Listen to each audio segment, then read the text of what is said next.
Hello everyone, garden to kitchen by নাসরিনে আপনাদেরকে স্বাগতম। And here welcome to my garden.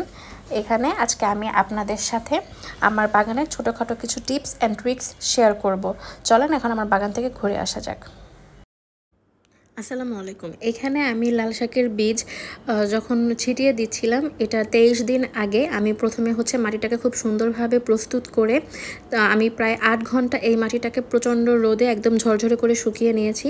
তারপরে সেদিন সন্ধ্যাবেলায় আমি বীজগুলোকে ছিটিয়ে দিয়েছিলাম। আর এই 48 ঘন্টা পরে প্রায় প্রত্যেকটা বীজই আমার জার্মিনেটেড হয়ে গেছে। তবে অনেকগুলো বীজ এখান থেকে আমার ধুয়ে চলে যায় প্রচণ্ড বৃষ্টি হওয়ার কারণে, যেহেতু আমি একটা ফলের ক্যারেটে বীজগুলো ছিটিয়েছিলাম।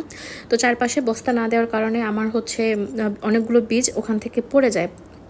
তো তারপরে এই 23 দিন পরে আজকের অবস্থা, আমি এইখানে আজকে লাল শাকগুলোকে হারভেস্ট করতে এসেছি।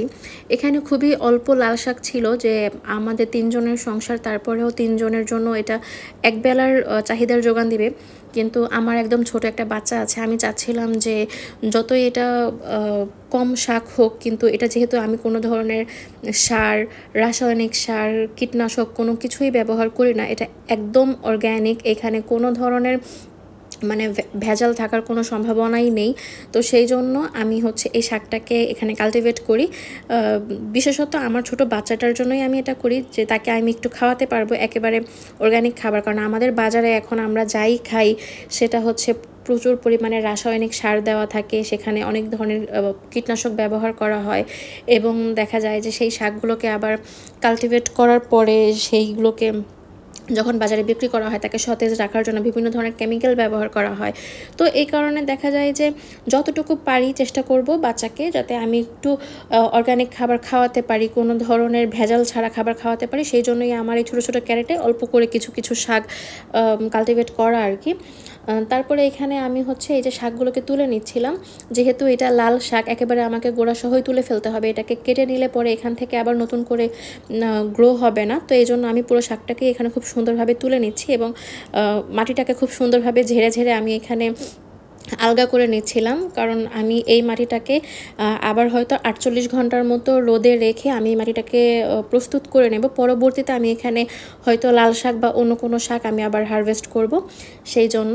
তো এখানে আমি কোনো ধরনের সার ব্যবহার করিনি। এই কয়দিন খুব বৃষ্টি হওয়ার কারণে বৃষ্টির পানিটা, এবং আমি মাঝে মাঝে এসে যখন পানি দিতাম সেই সময় আমি চাল ধোয়া, ডাল ধোয়া পানিটাই এখানে ব্যবহার করেছি। আর এই শাকগুলোর বয়স কিন্তু 23 দিন হলেও শাকগুলো যথেষ্টই বড় হয়েছে। তবে শাকগুলো কিন্তু তেমন শক্ত হয়নি, খুবই নরম ছিল শাকগুলো। আমি এখান থেকে সম্পূর্ণ শাকটাই আসলে নিয়ে নিতে পেরেছি। আমি সেটাকে রান্না করব পরে। আমার এই শাকগুলো হারভেস্ট করতে কী যে ভালো লাগছিল, প্রথমবার আমি নিজের হাতে কোনো কিছু কাল্টিভেট করে সেটাকে আমি হারভেস্ট করছি। আসলে এই অনুভূতিটা কাউকে বলে বোঝানোর মতো না। তারপরেও যে এখান থেকে আমি আবার পরবর্তীতে অন্য কোনো কিছু চাষ করার মতো যেই উদ্যমটা সেটা আমার তৈরি হয়, খুব ভালো লাগা কাজ করে। যদিও এর পিছনে কিন্তু একটা কন্টিনিউয়াস পরিশ্রম থাকে, কিন্তু তারপরেও এই যে আনন্দটা এদের বড় হতে দেখা বা এদেরকে হারভেস্ট করার, এটা আসলে কোনো কিছুর সাথেই মিলবে না বা কোনো কিছুর সাথে এটাকে কম্পেয়ার করা যাবে না। তবে আমি যেটুকু হারভেস্ট করতে পেরেছি ওইটাতেই আমি অনেক স্যাটিসফাইড, আলহামদুলিল্লাহ।